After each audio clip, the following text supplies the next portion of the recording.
Bonjour, je suis Alexia Blondel, spécialiste en plantes aromatiques et médicinales. Aujourd'hui, je vais vous parler d'une plante qui favorise une bonne digestion, le curcuma.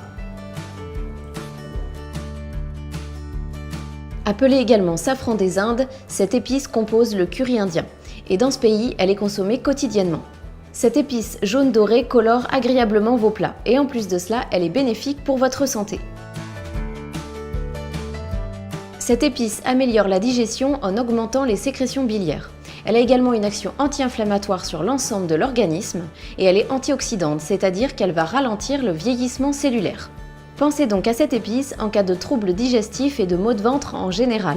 Elle est également intéressante pour toutes les personnes qui ont des douleurs articulaires type rhumatisme, arthrose ou bien encore raideur matinale. Elle est adaptée à toute personne ayant un terrain inflammatoire et plus généralement à tout le monde afin de rester en bonne santé. C'est la racine qui détient les substances actives recherchées dont la curcumine. Plusieurs galéniques existent pour cette épice. On peut la trouver en poudre, mais également en teinture mère ou encore en extrait fluide. On peut réaliser une infusion avec la racine fraîche, mais c'est une pratique qui est plutôt rare. Comme c'est une plante aromatique, on peut en extraire de l'huile essentielle. Il existe donc de l'huile essentielle de curcuma, mais l'usage est délicat car elle est très puissante. En effet, son goût est très prononcé et elle n'est pas adaptée à tout le monde. Dans tous les cas, je vous conseille de la diluer dans une huile végétale avant utilisation. Voici ma recette afin de bénéficier de tous les bienfaits de cette épice. Dans 1 litre d'huile de colza riche en oméga 3, mettez 3 cuillères à soupe de poudre de curcuma et ajoutez une touche de poivre. En effet, le poivre est riche en pipérine et des études scientifiques montrent que cela renforce l'effet du curcuma. Vous pouvez ainsi répartir cette huile aromatisée sur vos plats en toute fin de cuisson ou encore sur vos crudités.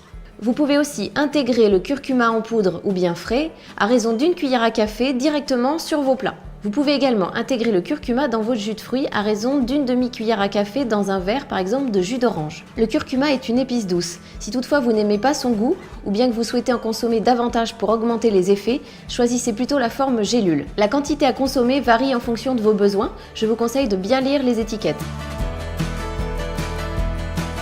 Même si le curcuma est assez simple d'utilisation, il y a tout de même quelques précautions à connaître. D'une manière générale, prudence en cas de terrain allergique. Si vous avez une obstruction des voies biliaires, l'usage du curcuma est également déconseillé. Prudence en cas de prise de certains médicaments. Informez-en votre médecin pour éviter tout risque d'interaction. J'espère que tous ces conseils vous ont été utiles et je vous dis à bientôt sur Doctissimo pour d'autres vidéos.